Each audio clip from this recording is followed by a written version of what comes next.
पैगाम है इन पीडीएम वालों को, इनके सहूलतकार जो मीडिया में बैठे हुए हैं उनको लॉन्ग मार्च करने के लिए सोचना भी ना, इधर आओगे तो इतनी कुट पैड़ी है, याद रखोगे। दिन में 3 दफा नाश्ते के टाइम, खाने के टाइम और रात के खाने के टाइम गैस जो है उसकी सप्लाई को यकीनी बनाया जाए।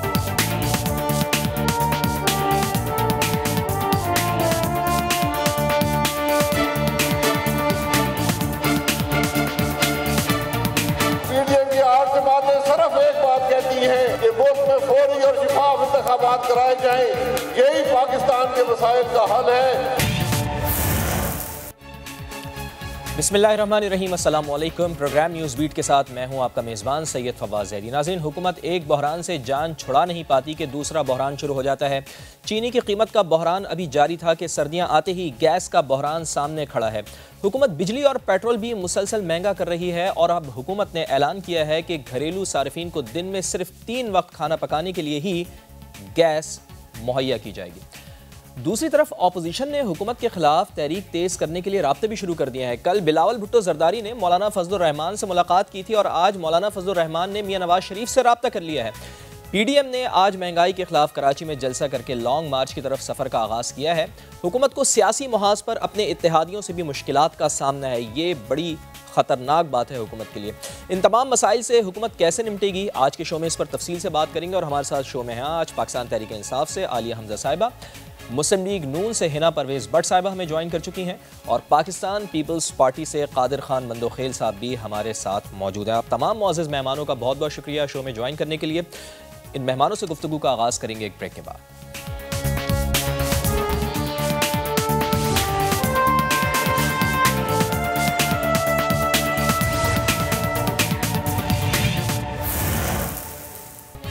तो प्रोग्राम में एक बार फिर खुशामदीद। और आपको याद होगा नाजरीन के इमरान खान साहब ने भी पेशगी इत्तला दी थी कि गैस बहरान का सामना भी आवाम को करना पड़ सकता है सर्दियों में। तो हिना परवेज़ भट्ट साहिबा, आपसे गुफ्तगू का आगाज़ कर लेते हैं। हुकूमत ने गैस के बहरान की पेशगी खबर दे दी और हमाद अज़हर साहब कहते हैं कि हफ्ते में 3 दिन नहीं बल्कि दिन में 3 मरतबा सुबह दोपहर शाम गैस मिला करेगी। एक मुअज़्ज़िज़ रुकने असम्बली के सवाल पर उन्होंने ये खुशखबरी भी सुनाई थी कि अंडा फ्राई हो जाया करेगा और खाना भी पक जाया करेगा। तो अवाम थोड़ी सी मुश्किल बर्दाश्त कर लें तो इसमें हर्जी क्या है? देखिए, बिल्कुल कल मैं उनका बयान देखा हमाद अज़हर साहब का। उन्होंने बड़ी गुड न्यूज़ दी कि आपको 3 दफ़ा जो है ना वो गैस की फरहमी होगी।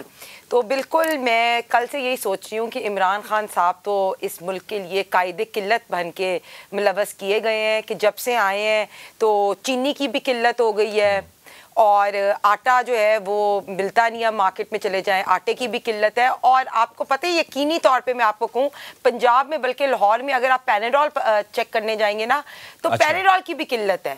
तो अब गैस का भी बुरान आ गया है इन लोगों की इनकॉम्पिटेंसी की वजह से। और ये माशाल्लाह कायदे किल्लत और इनके जो 40 चोर हैं इन सब की वजह से मुल्क में बुरान ही आता जा रहा है और किल्लत पैदा हो रही है।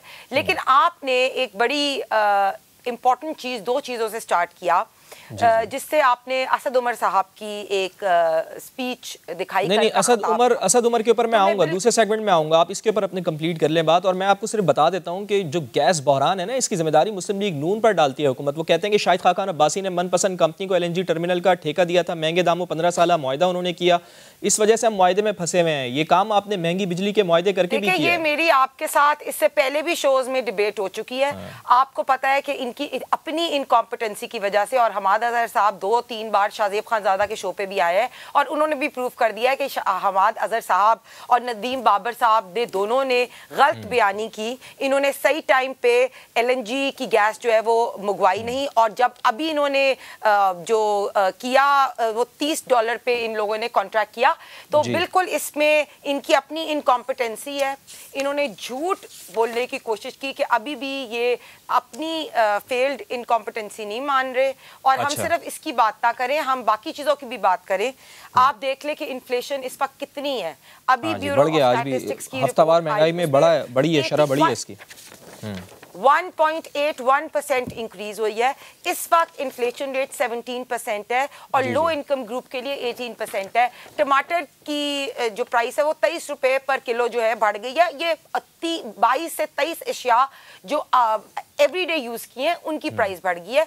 तो हम एक चीज से बात ना करें, हम सब चीजों से बात करते हैं। आप देख लें कि जब आपने चीनी की प्राइस इस वक्त हाईएस्ट प्राइस है, इन्होंने जब शुगर का कमीशन बनाया उस टाइम पे क्या चीनी की प्राइस थी, इस वक्त चीनी की क्या प्राइस है? 150 रुपए पे चीनी जो है अवेलेबल है और वैसे भी चीनी का बुरहान है। इसके बाद आटे की आप प्राइस देख ले, आटे की प्राइस 80 रुपए, फिर आप घी की प्राइस देख ले, आप दालों की प्राइस देख ले, आप सब्जियों की प्राइस देख ले, और ये खुद डिसाइड नहीं कर सकते। कभी ये कहते हैं कि आलमी मंडी में जो है प्राइसेस बहुत ज्यादा है, कभी ये कहते हैं, फवाद चौधरी 2 दिन पहले कह रहे थे मुल्क में महंगाई है ही नहीं, सस्ता तरीन मुल्क है।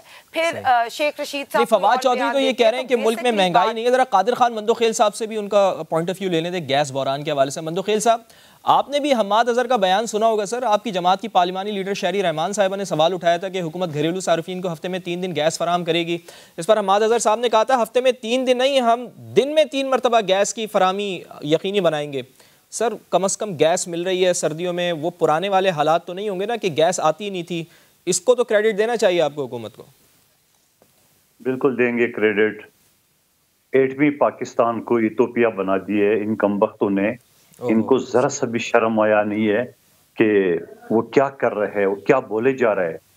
और गैस की इनकी नायली और इनकी जो मिसकम्युनिकेशन, उसकी प्लानिंग के बगैर ये मुल्क को चलाना, ये क्या जनवरी फरवरी में इनको नहीं पता था, दिसंबर में, कि गैस का किल्लत आने वाली, गैस की जो है ना कंजप्शन ज्यादा होगी, इनको नहीं पता।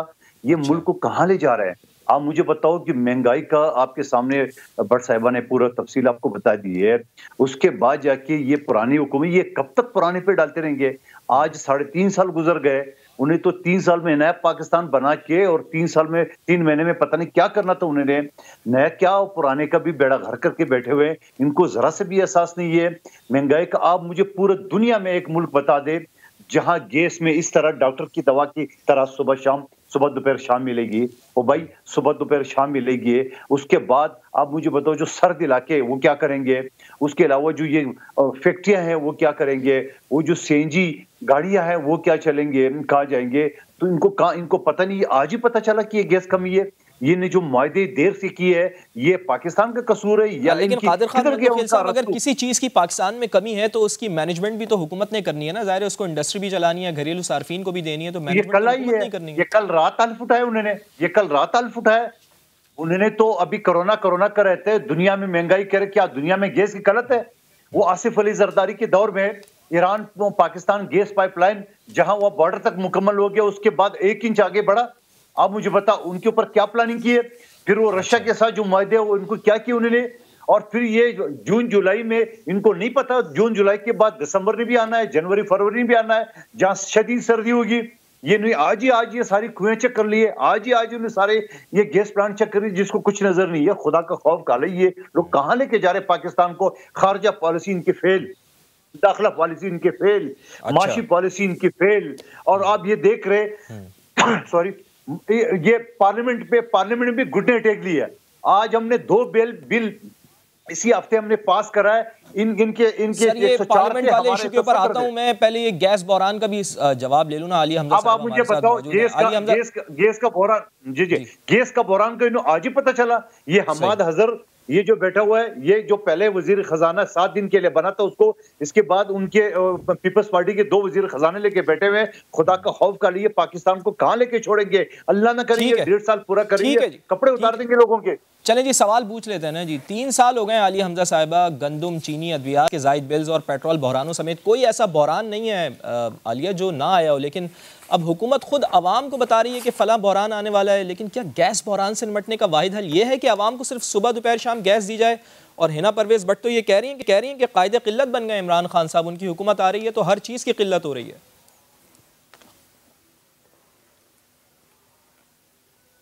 बिस्मिल्लाहिर्रहमानिर्रहीम। Thank you Fawad. सबसे पहले तो ना मुझे ये लगता है कि अब मुझे ना ऑपोजिशन को भी ट्यूशन पढ़ानी पड़ेगी।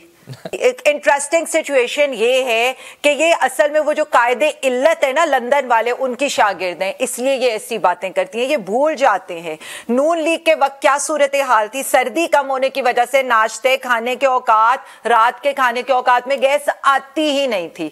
जो हमाद अजहर साहब ने स्टेटमेंट दी वो इन पे तंज कर रहे थे कि जब आप थे तो गैस खाने, नाश्ते, रात के खाने, दोपहर के खाने के वक्त आती नहीं थी, हम प्रोवाइड करने लगे हैं। मैं यही तो कहती हूँ ना अहली की एक स्टेज होती है, लेकिन ये उस स्टेज से ऊपर की कौम है। अब आप आ जाएं, बात क्या है, मतलब इतने भाषण ये यहाँ पर देंगे, जरा इनसे पूछे तो सही हमने कौन सी गैस लेट मंगाई है, कितने टर्मिनल्स पर कितने कार्गो आने का कॉन्ट्रैक्ट हुआ था, जरा पूछे इनसे, इन दोनों में से सवाल कर ले। अगर ये मुझे किसी एक बात का जवाब दे दे, इनसे पूछ दे मकामी गैस कितने परसेंट होती है और कितने परसेंट आबादी उसको इस्तेमाल करती है। आप ना बताए, इनसे पूछे। सुन ले फवाद, आप इनसे सवाल करें ना, भाषण ये देते आके, वो तो मुझसे पूछ लेना। नहीं तो मैं उनका मौक़िफ़ आपको बता देता हूं ना। समझने की आवाम के लिए ये है कि कोई हमने मकामी गैस की पैदावार खत्म नहीं कर दी। आप अपनी टर्न पे बोलिएगा, मुझे आलिया को बात करने दें। हाँ जी, आप बिल्कुल कंटिन्यू करें। मैं सिर्फ आपको बता रहा हूँ आलिया, मैं सिर्फ आपको बता रहा हूँ कि ऑपोजिशन ये कह रही है, शाहिद खाकान अब्बासी, शहरी रहमान वगैरह है ना। देखिए मुझे उनसे बात करने दें, मैं आपकी तरफ आऊंगा, पूरा टाइम आपको ही मिलेगा है ना। अभी उन्होंने भी बात की है, टाइम अपनी बात आपकी बारी पे आप अपना जवाब दीजिएगा। देखें आलिया को बात करने दें। आलिया साहब, मैं सिर्फ आपसे सवाल कर रहा हूँ, ऑपोजिशन यानी शाहिद खाकान अब्बासी वगैरह, शहरी रहमान वगैरह, ये इल्ज़ाम आपके ऊपर लगाते हैं और कई मौशी तज्ज़ियाकार भी ये कह रहे हैं कि जब LNG की कीमत गिरी थी, गर्मी में 13 से 15 डॉलर फी MMBTU थी, तो आपने नहीं खरीदी, अब वो 30 डॉलर से ज़ायद हो चुकी है तो खरीदी गई है। गलत प्लानिंग और नाअहली नहीं है ये लोग आपके ऊपर इल्ज़ाम लगा रहे हैं। मैं यही तो फवाद, मैं यही तो समझाने की कोशिश कर रही हूँ कि जब ये बात, तो ये अवाम को क्यों नहीं बताते कि LNG के 2 कॉन्ट्रैक्ट्स होते हैं, एक होता है लॉन्ग टर्म कॉन्ट्रैक्ट, एक होता है स्पॉट कॉन्ट्रैक्ट। अब मैं आपसे यही कहूंगी कि आप बीबी से या कादिर मंदोखेल से स्पॉट का पूछ लें या आप लॉन्ग टर्म कॉन्ट्रैक्ट का पूछ लें। लॉन्ग टर्म कॉन्ट्रैक्ट होता है 80% ऑफ द कॉन्ट्रैक्ट जो ये करके गए थे। ये जब सात उसकी मिल रही थी ना MMBTU की, $60 MMBTU की जब गैस मिल रही थी ना, तो ये 13.4 पे करके गए थे। हमने लॉन्ग टर्म मुआहदे जो 80% LNG खरीदने के हैं, हमने 10.2 पे किए हैं। और इस वक्त जो ये बात कर रहे हैं ना कि हम खरीद के रख लेते, इनसे क्या ये कोई शॉपरों में डाल के रखने की चीज थी? ये मतलब हवा में बातें करते हैं। देखे 20% का स्पॉट पर, यानी 20% जो उस वक्त करंट प्राइस होती है उसके सौदे उस पर होते हैं। और इस वक्त अगर एप्पल टू एप्पल आप कंपैरिजन करना चाहते हैं ना, तो मैंने ये कहा है कि ये सौदा जो 13.4 में करके गए थे, वो हमने लॉन्ग टर्म 80% 10.2 पे किया है। और इस वक्त बांग्लादेश 36 की खरीद रहा है और हम 30 की खरीद रहे हैं।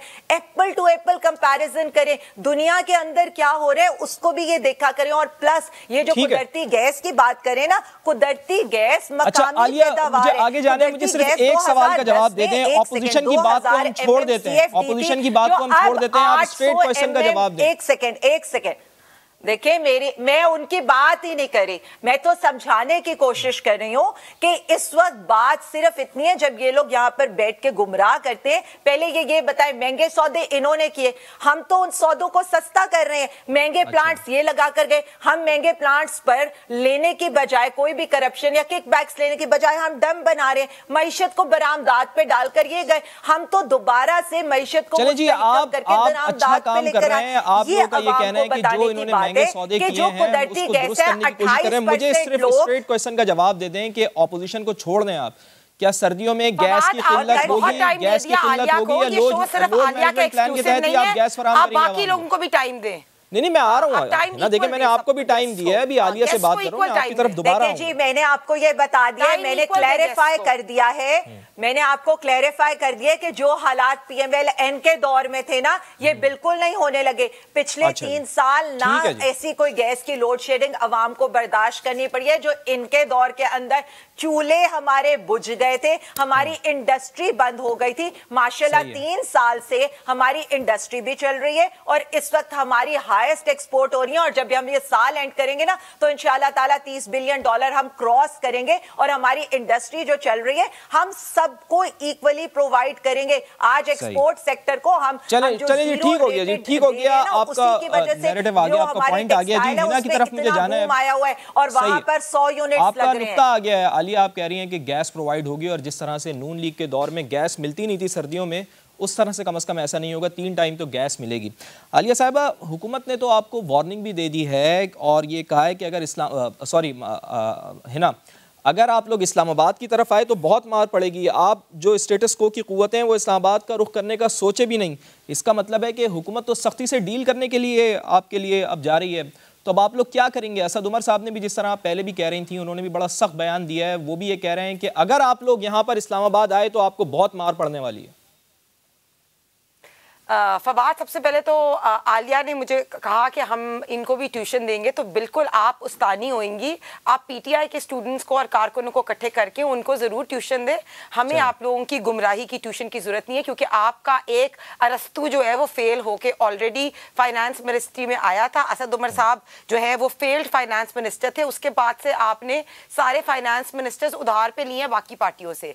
तो आप जो अगर हमारी उस्तानी बनने की कोशिश कर रही हैं, या आपके अरस्तू जो फेल हुए ना, वो जरा अपनी स्मार्ट ब्रेन्स अपने पास रखें, पहली बात। दूसरी बात, असद उमर साहब ने बिल्कुल वार्निंग देने की कोशिश की। उन्होंने कहा कि मीडिया को भी वार्निंग देने की कोशिश की, और उन्होंने ऑपोजिशन पार्टीज को भी वार्निंग देने की कोशिश की। पहले एक तरफ तो आप लोग कहते हैं कि हमने पीडीएम का जनाजा पढ़ लिया है, और फिर जब पीडीएम अपनी महंगाई की प्रोटेस्ट शुरू करती है तो सारे हुकूमत को मुसीबत क्यों पड़ जाती है? एक तरफ से शेख रशीद साहब जो खुद इंटीरियर मिनिस्ट्री में फेल्ड उनकी जॉब है, इससे पहले उन्होंने रेलवे को तबाह और बर्बाद कर दिया, और वो इंटीरियर में कोई काम नहीं कर सके, वो भी आ जाते हैं पीडीएम पे बातें करने। असद उमर साहब धमकियां देने की कोशिश करते हैं कि हमारे कारकुन जो हैं वो तशद्दुद करेंगे और मीडिया को भी फेंटी लगाएंगे अगर किसी मीडिया ने कवर किया।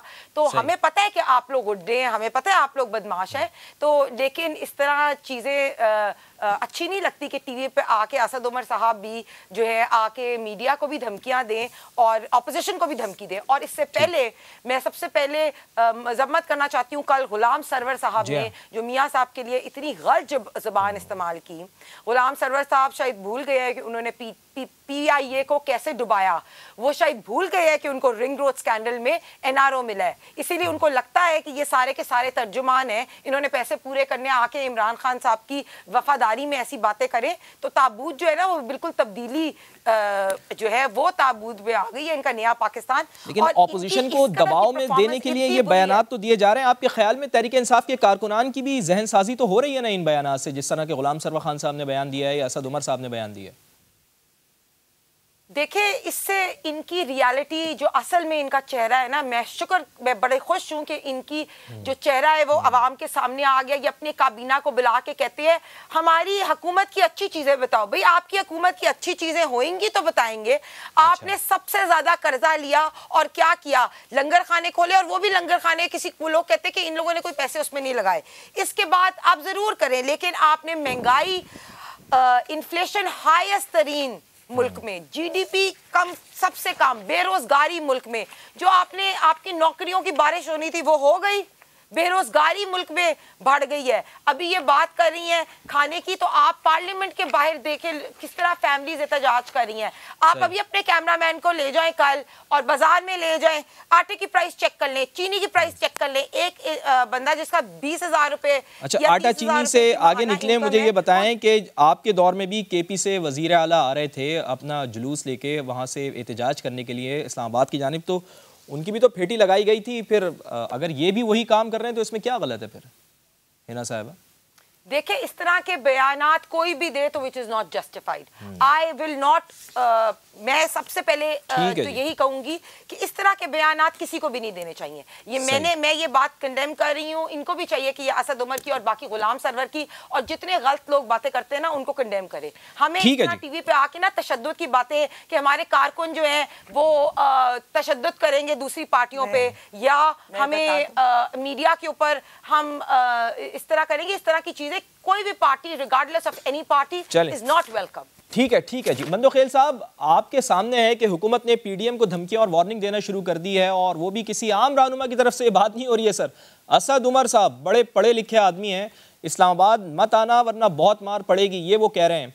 चलें, एक तरह से आप तो अभी बच गए हैं, फिलहाल आप लोगों ने कोई फैसला नहीं किया कि पीडीएम के लॉन्ग मार्च में आप लोग शरीक होंगे या नहीं, लेकिन अगर आप भी शरीक हो जाते हैं तो सर सोच समझ के फैसला कीजिएगा कि असद उमर साहब ने आपको वार्निंग दे दी है खुली।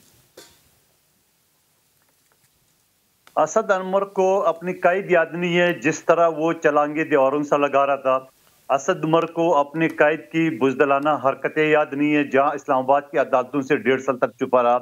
असद उमर को नजीर चौहान तो याद है, जो 2 थप्पड़ मार के उसके सॉफ्टवेयर ऑडियो डिगे। असद उमर को थोड़ी सी तारीख याद करनी पड़ेगी कि हमने शहादतें देखी है, हमने जेलें देखे है, हमने 80,000 कोड़े डिक्टेटरों के देखे हैं। ये कौन सी दुनिया में रहते हैं?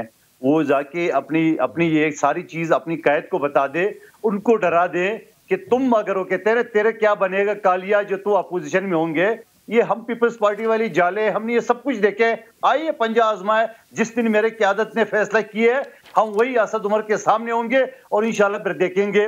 वो कहते हैं ना, एक गज ये मैदान फिर आ जाए। ये धमकियां, ये गुंडागर्दी इन बदमाशों से, इन गुंडों से, ये अभी इसी चीज पे होता रहेंगे। ये गाली गलोच गुंडागर्दी पे उतर आएंगे, क्योंकि इनके कल्चर, इनकी कायद में 126 दिन की डांस पार्टी में यही तो सिखाया था। और क्या सिखाया?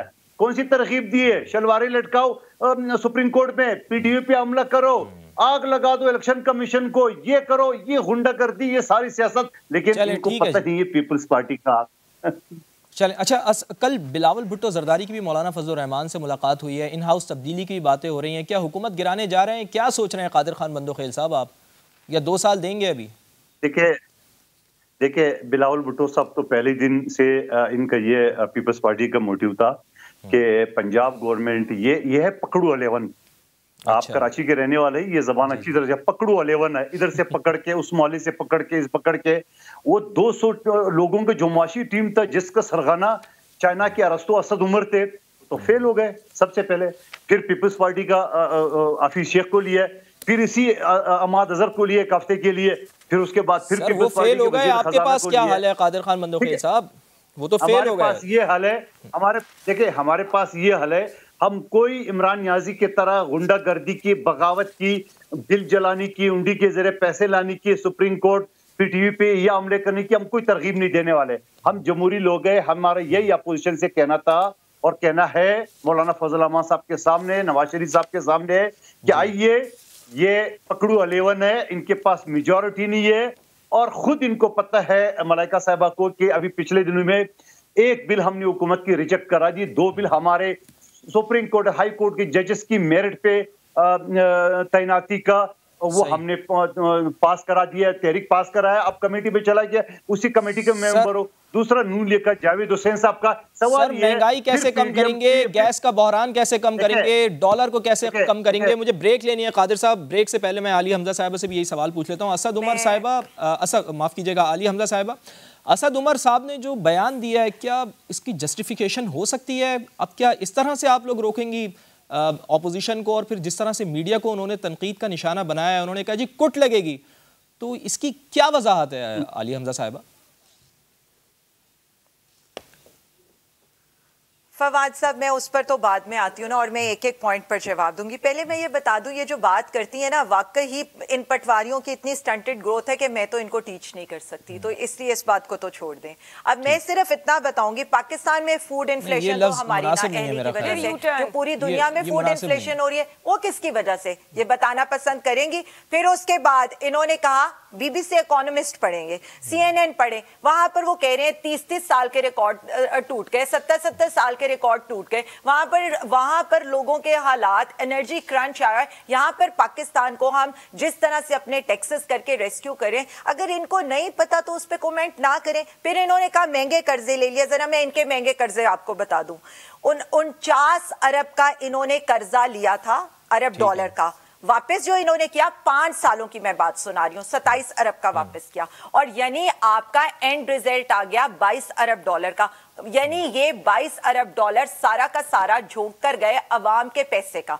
इनके लिए हुए कर्जे में से अब आगे चले, जब हमने लिया तो 38,000 बिलियन डॉलर का लिया और वापस हमने किया 29 बिलियन डॉलर, यानी हमारा जो नेट रह गया वो 9 बिलियन डॉलर का था। उसके साथ तिजारती खसारा हमने कम कर दिया, रिजर्व्स हम 24 बिलियन डॉलर के ऊपर ले आए। हमारा आज करंट अकाउंट डेफिसिट सिर्फ 1.8 बिलियन डॉलर का रह गया, जो 19 अरब डॉलर का इस कौम के पास छोड़ कर गए थे। ये तो इनकी ना अहली, और फिर यहाँ पर आकर ये बात करेंगे, फिर ये कहते हैं इनसे क्या मैं बात करूं। ये अब मुझे कह रही थी पीआईए डबो गए, पीआईए तब नहीं डूबी थी जब पीआईए के साथ स्टील मिल ये मुफ्त दे रहे थे यहाँ पर। आज ये तो गलत काम कर गए ना, लेकिन आप धमकियां क्यों लगाने लगी हैं बाली हमजा साहिबा? 2014 में 125 दिन का आपने धरना दिया था, 2017 में लॉकडाउन हुआ था। अब आ जाए असद उमर साहब की बात पे। 1 मिनट फवाद साहब मुझे बात पूरी करने दें, मुझे बात पे जाना है। आलिया जरा मुख्तसर अब आ जाए आप असद उमर साहब की बात पर। बदमाश कौन लोग थे? बदमाश वो लोग थे जो 14 लोगों को जबड़े में गोलियां मारी थी, एक हामला औरत को, बच्चियों को गोलियां मारी गई थी। वो बदमाश थे जिन्होंने सुप्रीम कोर्ट पर हमला किया था। वो बदमाश थे जो हुकूमती फैसले करवाया करते थे जजों को ब्रीफ केस देकर। लेकिन जस्टिफिकेशन किसी भी तौर पर असद बयान की नहीं दी जा सकती है। एक ब्रेक लेता हूं मैं और ब्रेक के बाद दोबारा हाजिर हूं।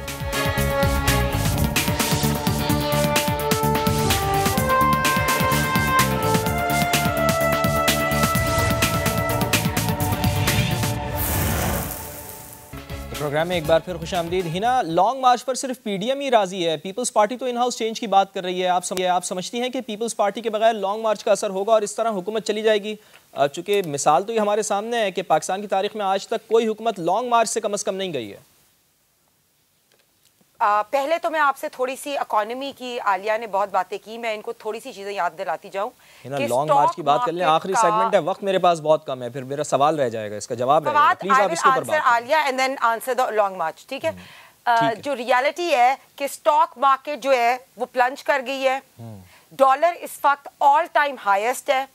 IMF की डील की डिले की वजह से स्टॉक मार्केट प्लंज कर गई है। इसके अलावा सऊदी फंड की भी डिले है, उसकी वजह से भी डॉलर की प्राइस ऑल टाइम हाई है। फिर वीकली इन्फ्लेशन 3 महीने की हाईएस्ट है और फूड प्राइसेस हाईएस्ट हैं। इन्होंने बात की इंटरनेशनल इकोनॉमिस्ट की, तो इकोनॉमिस्ट का अभी रिसेंट 43 कंट्रीज का सर्वे था जिन्होंने पाकिस्तान को 4th महंगा तरीन मुल्क जो है ना वो करार दिया। इसी तरह अभी रिसेंटली एक वीक पहले द गार्डियन का आर्टिकल आया जिन्होंने कहा कि पाकिस्तान में महंगाई बदतरीन है और इमरान खान की परफॉर्मेंस बहुत बुरी है।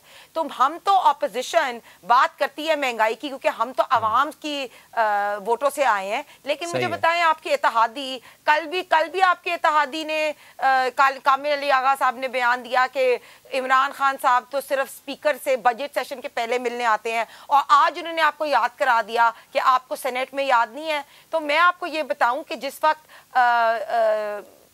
ये वैसे बड़ा अच्छा मौका है, इत्तेहादियों को मिला लें अपने साथ, उनको भी लॉन्ग मार्च में शामिल कर लीजिएगा। देखें पहली तो बात है कि हमें किसी को PMLN जो है वो इस मुल्क का पास्ट, प्रेजेंट और फ्यूचर है। आपको भी पता है कि मियां साहब जितने पॉपुलर हैं वो, और मरियम बीबी और PMLN हाईएस्ट पॉपुलर जमात है। हमें इनके PTI वाले भी लोग जो है ना वो कह रहे हैं कि ऑन बोर्ड अगले इलेक्शन। देखें यहाँ पे इख्तलाफ हो सकता है ना, अगर इतने ही पॉपुलर हैं तो फिर जब आवाम यहाँ पर मर रही है, महंगाई से मर रही है, आप ये इल्ज़ामात लगाते हैं पाकिस्तान तहरीक इंसाफ के ऊपर, तो सब कुछ छोड़ छाड़ कर उनको यहाँ पर वापस आ जाना चाहिए। खैर बहरहाल इसके ऊपर बहस हो सकती है, लेकिन मेरे पास टाइम बिल्कुल कम रह गया है। कादिर खान मंदोखेल साहब, मियां साहब बहुत नहीं, मुझे बस बात कंप्लीट करने दें। मियां साहब बहुत जल्दी वापस आएंगे। और जो आपने लॉन्ग मार्च की, आपको पता है PDM का आज कराची में भी प्रोटेस्ट था और मौलाना साहब ने बहुत क्लियरली बता दिया कि हम महंगाई पे सबक ठीक है जी, PDM का कराची में भी मार्च शुरू हुआ है। कादिर खान मंदोखेल साहब ठीक है, सारे ऑन बोर्ड हैं। PTM ने लॉन्ग मार्च करना है, लेकिन पीपल्स पार्टी लॉन्ग मार्च के हक में नहीं है। आप लोग पार्लियामेंट के अंदर से हुकूमत को गिराना चाहते हैं, लेकिन अगर तहरीक अदम एतमाद पेश नहीं होती और मामलात लॉन्ग मार्च तक चले जाते हैं तो हुकूमत क्रैकडाउन कैसे कर सकती है? तो क्या पीपल्स पार्टी फिर PDM का साथ देगी अगर इस तरह की कोई सूरत हाल बनती है? फवाज एदी साहब, आपको पता है कि हम PDM में नहीं है, और मुत्तहिदा अपोजिशन के तौर पे पार्लियामेंट के अंदर जो ना हमारी एक स्ट्रेटजी एक है, अदम एतमाद तहरीक को या बिल को अपोज करना हो, उसको एक्सेप्ट कराना हो, उस पर हम एक है। चाहे मीडिया कंट्रोल अथॉरिटी का बिल हो, चाहे मजदूर का हो। आपने देखा शहबाज शरीफ साहब, बिलावल भुट्टो साहब, मौलाना असद साहब, सब MNA हम पैदल आके मजदूरों का हमने एकजुटती का इजहार किया है। अब जो बात आपने की है कि जो पीडीएम का मार्च है, तो आप जब खुद लफ्ज पीडीएम का इस्तेमाल कर रहे हो और पीडीएम ने फैसला किया है, तो उसमें तो पीपल्स पार्टी नहीं है। अब आगे चल के हमारी क्यादत क्या फैसला करती है, सही है, पीडीएम के साथ चलती है नहीं चलती है, इसके बारे में तो मैं आपको कुछ नहीं कह सकता हूँ। लेकिन पार्लियामेंट में हम मुत्तहिदा अपोजिशन एक पॉइंट पे हम मुत्तहिद है कि इस हुकूमत को चलता करना चाहिए, क्योंकि महंगाई की, लाकानियत की और तमाम चीजों को हदें अबूर कर चुके हैं। चलें जी, ऑपोजिशन तो लॉन्ग मार्च की तैयारी कर रही है। आलिया हमजा साहिबा, इत्तेहादियों के तहफ़्फ़ुज़ात आप लोग दूर करेंगे एक चीज़, और फिर क्या अगले हफ्ते पार्लियामेंट का मुश्तरका इजलास हो सकता है? और लॉन्ग मार्च को हैंडल करने के लिए, इसको रोकने के लिए आप लोग क्या कर रहे हैं, ये भी ज़रा बता दें आलिया साहिबा। फैटी के अलावा बात फवाद, सिर्फ मैं दो बातों का जवाब देके मैं पहले भी देना चाही थी, ब्रेक से पहले मैं आगे चलती हूँ। इन्होंने बात की थी ना जरदारी साहब, तो पता नहीं क्या, आपको याद होगा ईंट से ईंट बजाने का एक उन्होंने जो है स्टेटमेंट दिया था, और उसके बाद वो सीधे दुबई भाग गए थे, और वहां से एक मेडिकल सर्टिफिकेट आया था कि जी मेरी तो दिमागी हालत ठीक नहीं है, मैं तो 3 महीने तक आ ही नहीं सकता। तो ये इनके हालात है। और एक और बात बता दूं, आज जब मौरिख लिखेगा ना, तो एक बात जरूर लिखेगा, बेनजीर साहिबा की कब्र, कफन, मकबरे पर सियासत करने वाली जमात ने ना खवातीन के हकूक के बिल के अगेंस्ट वोट दिया था, और जहां पर सोशल मीडिया पे खवातीन की हरासमेंट की बात हो रही थी ना, वहां पर ये पार्टी खवातीन के हकूक के खिलाफ खड़ी हुई थी।